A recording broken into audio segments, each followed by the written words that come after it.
Balimaw, assalamu alaikum. Ni aka kunnafoni wagati selen ye bamanankan na Kanta Media ale sanfɛ Facebook kan, YouTube kan ani bɔlɔlɔsira tɔw. An ka foli bɛ aw ye Kanta Media ale sugantili la. Yanni an ka don kunnafoniw kɔnɔna na, an bɛ foli lase an dɛmɛbagaw olu ma. Olu minnu bɛ kɛ sababu ye wulikajɔ, giringajɔ an b'a kɛ yaasa aw bɛ se ka kunnafoniw sɔrɔ cogo min na. O dɔ ye Agence Kuba Voyage ye ni a ɲɛmaa ye Elhaji Mamani Tarawele ye. An bɛ foli lase a ma, ka foli lase hijiden kɔrɔw bɛɛ lajɛlen ma ani hijiden kura minnu bɛ na, ka foli lase u bɛɛ lajɛlen ma. Agence Kuba k'a b'a yira la k'a fɔ tɔgɔ sɛbɛn olu daminɛna san 2025 ale hiji baaraw olu daminɛna.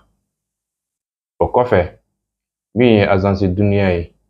min ɲɛmaa ye Elhaji Amadu Mayiga ye. An bɛ foli lase a fana ma,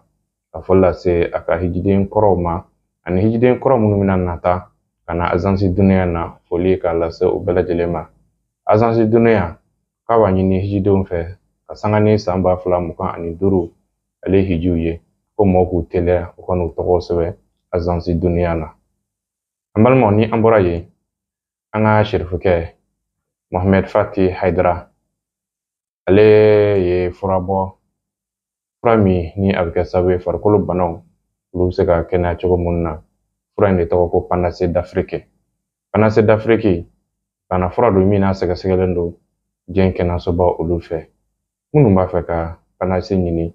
ayiwa an ka serifukɛ kɔni a bɛ aw bɛɛ lajɛlen ka bila la ni wagati. An balimaw, an bɛ don kunnafoniw kɔnɔna na. Kunnafoniw an b'a daminɛ Segu sinfinlakaw n'o ye a denmisɛnninlakaw ye. Minnu ye jamalajɛrɛ kɛ. Jamalajɛrɛ min ni a sabu tun bɛ tali kɛ fɛn min kan, o de ye k'a fɔ pase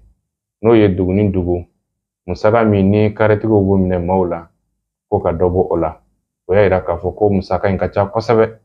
yaasa dɔ bɛ se ka bɔ a la cogo min na. Bɔrɔlasigi tun ye o ye min n'a kɛra Segu funangɛni olu fɛ. A ye jɛ k'a ɲɛmada ja in nɔ. Walasa ka dɔ bɔ an ka bolimafɛnw sɔngɔ na n'an b'a fɔ olu ma ko transport. Balansali Segu funangɛniw ye fara ɲɔgɔngali kɛ Sebugu rond-point na dimanche don octobre kalo tile 13 san 2024. O lajɛrɛli ninnu dɔw kun ye ka baara dɔw sigi sen kan walasa ka dɔ an bolimafɛnw sɔngɔ na n'an b'a fɔ olu ma ko transport. Bi Segu sifin bɛɛ lajɛlen biyannen don. An degunnen don ka sanga ni gɛlɛn man ka transport ko ta fanfɛla la. An b'a ye k'a fɔ waati bɛɛ dɔ bɛ bɔ carburant na, mais hali sisan dɔ bɛ fara transport de kan. N'i y'a ta k'a lajɛ i tɛ se ka voyager bi ka taga Bamako n'i ma 1000 bɔ, alors que 100 de don. O gɛlɛya de b'an kan. O de kosɔn Segu sifin bɛɛ lajɛlen bi yan. Wa a ma ban dɛ, nin y'a daminɛnen de. An bɛna fara ɲɔgɔn kan ka nin ko in kɛlɛ kɛ. Dɔ bɛ se ka bɔ transport la cogoya min na a ka segin a prix kɔrɔ la. An bɛna welewele da ka ɲɛsin an yɛrɛ ka marabagaw ma. An b'an dama kasi olu ye. Gɛlɛya minnu bɛ yen nɔ u b'a kalama, u ka fɛɛrɛ kɛ teliyala dɔ ka se ka bɔ gɛlɛya in na. Laɲini tɛ dɔwɛrɛ dɛ, transport ka se ka segin kɔrɔlen la. An bɛ sifin. An balimaw, ka sanga ni yuruguyurugu ye, Aziz Tarawele ale ye hakili jagabɔla ye.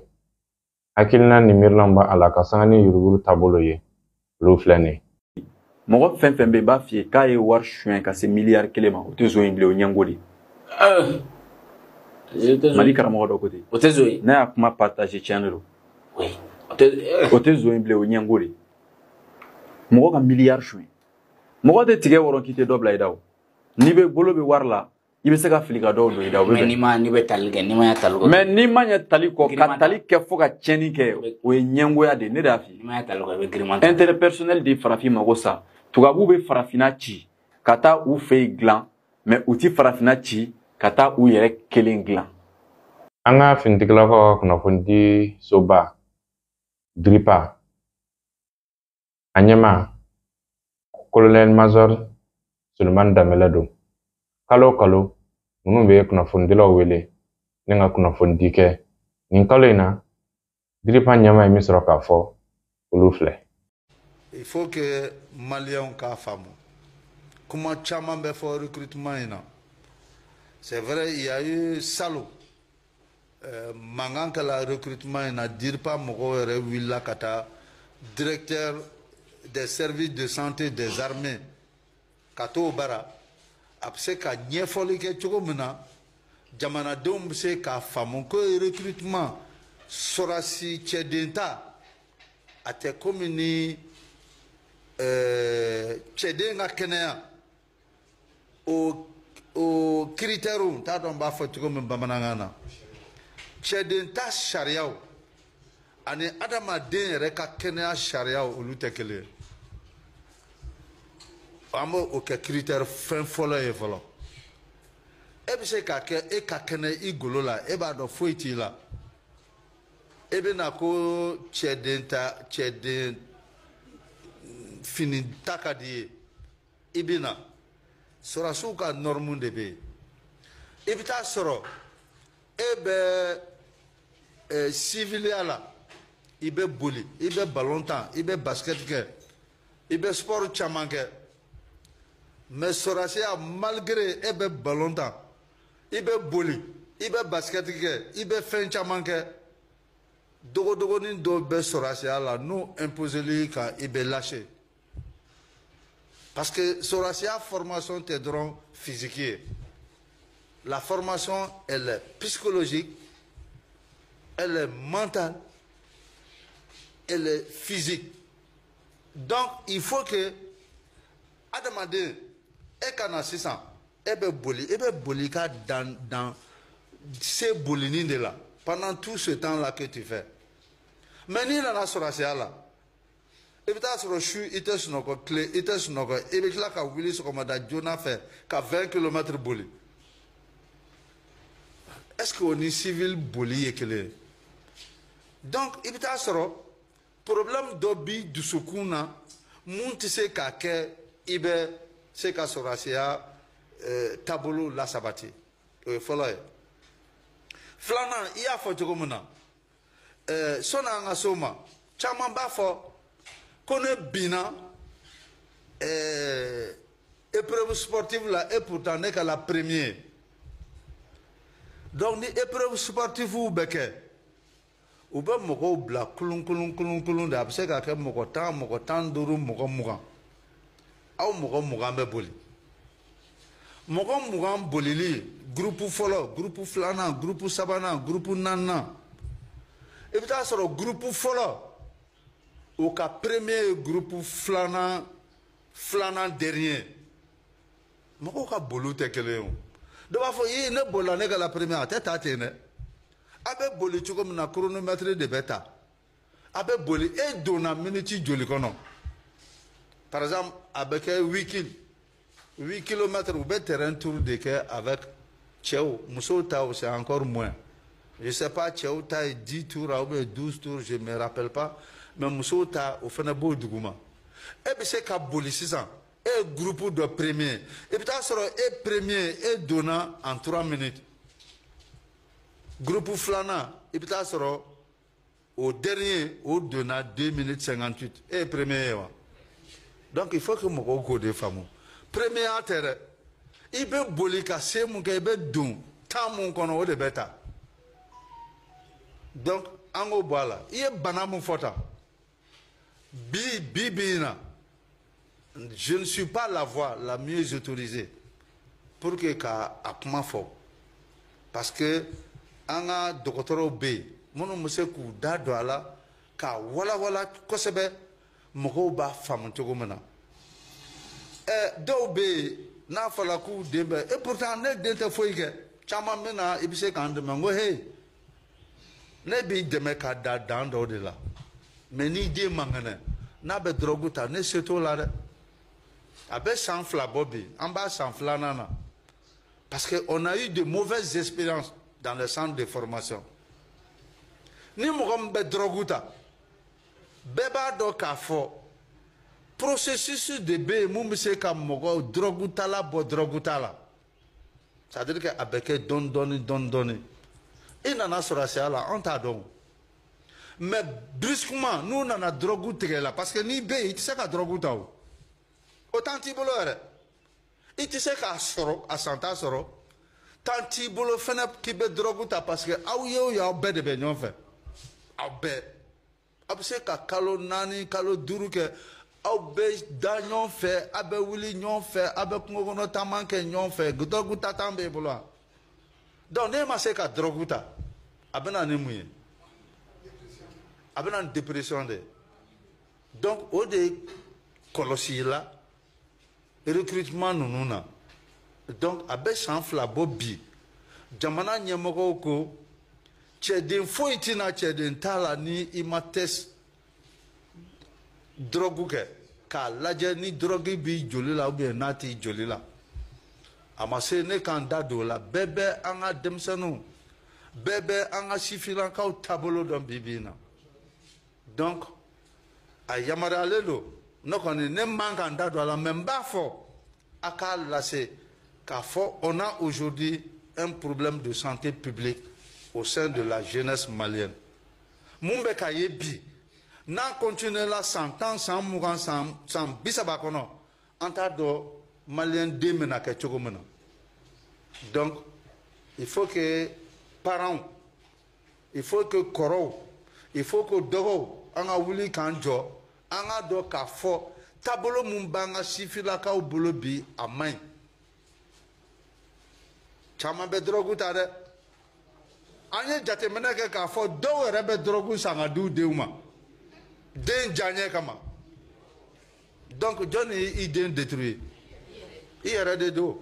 donc vraiment a dangalen bɛ bi an k'an sigi an ka hakili jakabɔ kɛ drogue ko in na bi an ka jamana kɔnɔ c'est pas pour les jamana ɲɛmɔgɔw ye fɛn mun bɛ shisha bali parce que a bɛɛ bɛ na ni problème de santé de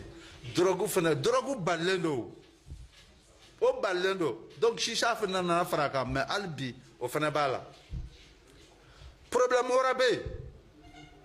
mun tɛ drogue ye ne ye jateminɛ kɛ an ka sifinnakaw problème de cœur bɛ caman na pourquoi problème de cœur bɛ si i bɛ taa sɔrɔ denmisɛnnin san 18 parce que cɛden ta bɛ daminɛ san 18 de la san 18 san 18 san 19 san 20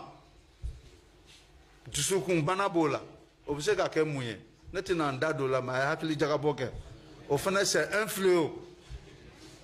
fléau dans notre pays aujourd'hui ce qui fait que 2023 recrutement na an tun mago bɛ cɛden mun na an m'a sɔrɔ 2023 an tun mago bɛ cɛden mun na 2023 an m'a sɔrɔ parce que sifinnakaw caman bɛ yen ils sont inaptes. Ka sanga ni ji ka yɛlɛliw ye an wulila ka se Badalabugu ale dangan na a bozokuntigi Bazumana Kumare an n'a masalala fɛn min ye ɲinan ji a yɛlɛlen bɛ ka se hakɛ min ma Bazumana Kumare min sɔrɔ k'a fɔ olu filɛ. O ye tan de ne tɔgɔ ye Bazumana jamu ye Kumare an bɛ communication kɛ Badalabugu dangan na yan n'o ye Amadi ni danga ye donc a nana se an ma yan gɛlɛya min nalen don pour an ka se ka dɔ fara gɛlɛya in b'an ka stade in na ni Ala ka gɛlɛya de fo an ka gɛlɛya tɛ maa wɛrɛ ka gɛlɛya tɛ parce que maa bi laɲini ye fɛn ye anw mɔnikɛlaw ani cikɛlaw ani bagantigiw bɛɛ ka laɲini ye ji de ye ni san ɲuman ni samiyɛ sera ka ban cikɛla bɛ laɲini ji de laɲini ko san ɲuman ka se ka na ni ba bɛna fa ka ban mɔnikɛla fana ka laɲini de ko ba ka fa n'o kɛra bagantigi b'a ta sɔrɔ o la donc n'a kɛra damatɛmɛ ka bɛ sa min ma a bɛ kɛ tiɲɛni nka ni mɔgɔw ko ten ko Ala tɛ juguman kɛ ko ji ka tiɲɛni ko a ka fisa ja ka tiɲɛni nka ɲinɛ ji min donni an b'a bila kan k'a fɔ an bɛ san 50 bɔ nin ji in ɲɔgɔn kɔ. An bɛ san 50 bɔ ji filɛ hakɛ min na a ma se o ma. Hakɛ na a ma se o ma sabu n'i ye yɔrɔ caman lajɛ bi n'i y'a ye ji min fanga ma se ka se o ma o kɔrɔ ye o yɔrɔ mɔgɔw ye dɔ fara u ka bɔ yɔrɔ bɔ kɔ kan n'o tɛ n'i y'a sɔrɔ ji yɛrɛ bɔgɔ yɛrɛ b'o nɔrɔlima na ɲama ji sera gudɔrɔn la nka sow jɔra ka bɔgɔw kɛ ka yɔrɔw lafa o de y'a to ji ka tiɲɛni caman da dɔn ka se a degeli la n'o tɛ ji y'a ye tiɲɛni y'a ye a minɛ mɔgɔ ta bɛ muti ji a bɛɛ tiɲɛ ka taa ka tila ka don kungo kɔnɔ safetigiw a y'a bɛɛ tiɲɛ ka taa bon nka an bɛ dugawu kɛ gɛlɛya kɔ hɛrɛ Ala k'a d'a ma non an yiru fila cogo na baara bolo si tɛ an bolo ya moni ke kuma tɛ an bolo an dara ya si ka si so kɔnɔ yɛrɛ o kuma tɛ an dara ya an kɔni jigin bɛ sanfɛla la an ka haminanko yɛrɛ ni ji jɛra an bɛna hɛrɛ sɔrɔ cogo min na k'an ka so remplaçant ani an bɛna fɛn sɔrɔ cogo min na k'an ka baarakɛminɛnw dilan donc hami yɛrɛ fana bɛ an ɲɛna nka fɛn bɛɛ nɔgɔya b'a di ala ye an y'a fɔ kuma daminɛ ko ala tɛ juguman kɛ k'a sɔrɔ n'ala ye fɛn min kɛ mɔgɔw ka kuma dɔn ko n'i ka hɛrɛ sɔrɔ f'i ka tɛmɛ tɔɔrɔ sira fɛ i bɛ sɔrɔ ka se hɛrɛ ma donc an b'a ɲini ala ka kunbali hɛrɛ la ala kira kɔrɔ balimaw alikuranɛ ale ye silamɛ sinsin bere ye wa silamɛw olu taalan ye alikuranɛ ye ka sanga ni o de ye an karamɔgɔ Mula Hade Kureshi ale ni a diyaw san o san u bɛ kɛnɛ sigi kɛnɛ min ni a bɛ tali kɛ kuranɛ tɔgɔ la ɲinanta bɛna kɛ a tako 20nan ye min n'a bolo dalen bɛ ka bɛn desanburu kalo tile 8 nata ma san 2024 nka ka kan o ɲɛ an karamɔgɔ Mula Hade Kureshi laadala ɲininkaliw a b'olu bɔ k'o di mɔgɔw ma ɲininkali ninnu bɛ jaabi ni ka ban ka bɛn nin kalo in tile 31 ma ɲininkaliw bɛ larabukan na u bɛ min ye faransɛ na maa min mana kɛ niyɔrɔ sɔrɔba ye maa fɔlɔ ale ta ye moto maa fɔlɔ ale ta ye mobili ye maa filanan o ta ye moto jakarta ye maa sabanan o ta ye ordinateur ye baara in bɛɛ lajɛlen bɛ kɛ Badalabugu ale lajɛrɛsoba la an balimaw an sera min sɔrɔ ka bɔ an karamɔgɔ Mula Hade Kureshi yɔrɔ olu filɛ nin أعوذ بالله من الشيطان الرجيم بسم الله الرحمن الرحيم نحمدك اللهم ونستغفرك ونتوب إليك ونثني عليك الخير كله والصلاة والسلام على أشرف المرسلين سيدنا محمد المبعوث رحمة للعالمين اللهم علمنا بما ينفعنا وانفعنا بما علمنا إنك أنت علام الغيوب ka silamɛ bɛɛ lajɛlen fo Mali kɔnɔ ani Mali kɔ kan an bɛ TV kɔntan la bi ka an adresse Mali silamɛ bɛɛ lajɛlen na Mali kɔnɔ ani Mali kɔ kan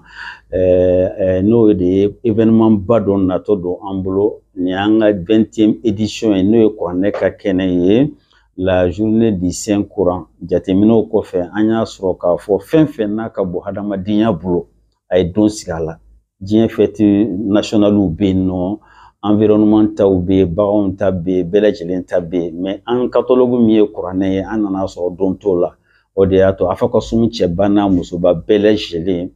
an ye hakilina sɔrɔ san 20 de ye ɲinan ye an ye kɛnɛ sigi kuranɛ tɔgɔ la bon ɲinan ta inshallah a kan ka bɛn le 8 décembre de ma programme jumɛnw de don mɔgɔ 120 de bɛna taa kuranɛ kalan cɛ 90 ani muso 30 ka dugawu kɛ jamana in ye ani silamɛ bɛɛ lajɛlen o kɔfɛ activité wɛrɛ tun ye jumɛn a kɔnɔna na n'an se kɛnɛ yɛrɛ sɔrɔ kuma min na an karamɔgɔba dɔ wulilen don Mali bɛɛ lajɛlen b'u bɛɛ lajɛlen dɔn an bɛ se k'an karamɔgɔ Yakubu Dukoro fo la k'an karamɔgɔ Ibrahim Sheriff Haidara fo la ka tila k'an karamɔgɔ Abu Jafara an'an karamɔgɔ Alhassan Ba an'an karamɔgɔ Usman Sabaki ninnu bɛɛ bɛ na ka na kuma kuranɛ de kan ne yɛrɛ fana bɛna kuma kan bɛɛ lajɛlen bɛ kuma kuranɛ de kan surtout ne yɛrɛ ta ye côté scientifique les dimensions scientifiques des chiffres dans les 5 Corans par exemple donc na ala sɔnna ma silamɛ bɛɛ lajɛlen welelen don a kɛra duwawu jaabi kɛnɛ don maa min bɛ Mali kɔ kan ani Mali kɔ kan bon activité ba dɔ fana ye jumɛn o de ye concours bɛ k'a la c'est ce qui est très important concours in dun date de b'a la k'a ta octobre kalo tile fɔlɔ ka taa bila a tile 31 kalo kelen kɔnɔna na ɲininkali 14 i kan k'o de jaabi n'i sera k'a bɛɛ lajɛlen jaabi a bɛ bɛn point 20 de ma parce que fila fɔlɔ olu bɛɛ ye point 4 ye parce que olu ka gɛlɛn dɔɔni bon 12 tɔ olu ye point 1 ye ni 8 fara 12 k'a kɛra 20 ye mais ni mɔgɔ kɔni sera ka bɛɛ dan parce que a ka gɛlɛn bɛɛ ka 20/20 mɔgɔ ka 20/20 sɔrɔ o ka gɛlɛn mais ni min kɔni sera ka bɛɛ dan premier kɔni ka ca la ni ala sɔnna ma an m'a fɔ ala ɲɛna ma mobili bɛ d'i ma o ye mobili prix ye o salon ta yɛrɛ dɔ sɔrɔla ka fara mobili kan n'o tɛ minimum kɔni o ye mobili o salon ta ala y'a kɛ an ye sponsor sɔrɔ n'o ye Égyptaire ye o ye avion bi di comment dirais-je premièrement bon ka tila an ye université fana sɔrɔ Alassane Dramé ka sira fɛ docteur o fana ye bourse di licence tun b'a bolo u y'a kɛ comment dirais-je master ye donc nin bɛɛ lajɛlen kɔfɛ mɔgɔ filanan o ta ye moto Jakarta ye n'Ala sɔnna donc sabanan ta o ta ye inchallah ordinateur ye donc ni fɛn wɛrɛ sɔrɔ parce que salon an ye wari dɔw sɔrɔ an balakaw dɔ tun bɛ faransa ye wari dɔ bila ka na an y'o tila les 10 premiers cɛ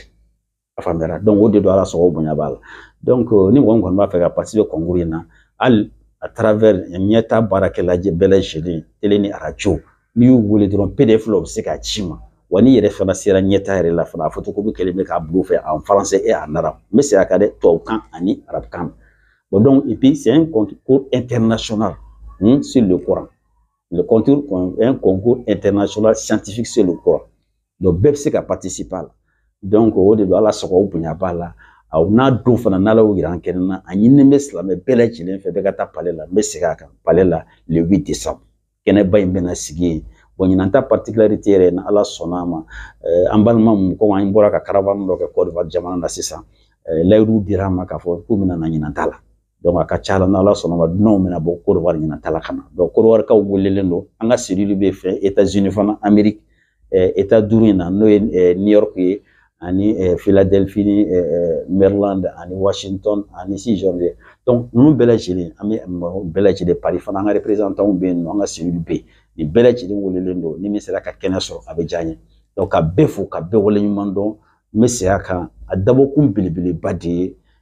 silamɛya ka kelenya de ye ka dugawu kɛ jamana in ye surtout nin bɛ kɛ wagati la wagati min na silamɛya symbole wata kelen don an tɛ mɔgɔ nɛni dɛ mais communauté min b'anw nɔfɛ silamɛ minnu dalen bɛ Ala la k'a yir'u la kuranɛ kunun kuranɛ don bi kuranɛ don sini fana kuranɛ don an bɛna t'o de thèmes développer ka tila ka dugawu kɛ jamana ye donc n tɛ bɔ kuma la a fɔ n ka dugawu kɛ média bɛɛ lajɛlen ye fɔlɔ parce que média i y'a ye ko in lancera tan k'a se diɲɛ fan bɛɛ lajɛlen ka maaw ɲaga a la yanni média sen b'a la mais média national ta ORTM bureau des UEMA bɛ fo ka tila ka média privé bɛɛ lajɛlen fo à travers radio ɲɛta surtout n balimakɛ yɛrɛ Alhaji Ibrahima Jire n ka foliba ye yan vraiment ka bɛɛ fo ka bɛɛ waleɲuman dɔn ko in na surtout questionnaire fan fɛ ani commission n balimakɛ fana foli tuma n ka foliba ye donc ka bɛɛ fo ka bɛɛ waleɲuman dɔn radio baarakɛla bɛɛ lajɛlen sans exception n ma mɔgɔ bɔ mɔgɔ la n b'a bɛɛ lajɛlen fo k'an ka directeur ba fana fɔ n'o ye Alaji Tolo ye donc k'a fɔ lil hadisi baqiya in kana lil umuri baqiya wassalamu alaikum warahmatullahi ta'ala wabarakatuh. Nin bɛ dansigi kɛ bi don kibaruya la min labɛnna Kanta Media ɲɛmaaso fɛ ni k'a lase aw ma nin wagatinin kɔnɔna na an bɛ dugawu kɛ Ala ka waati nataw jira an na wassalamu alaikum warahmatullahi wabarakatuhu an cɛ ka kulomajɔ la.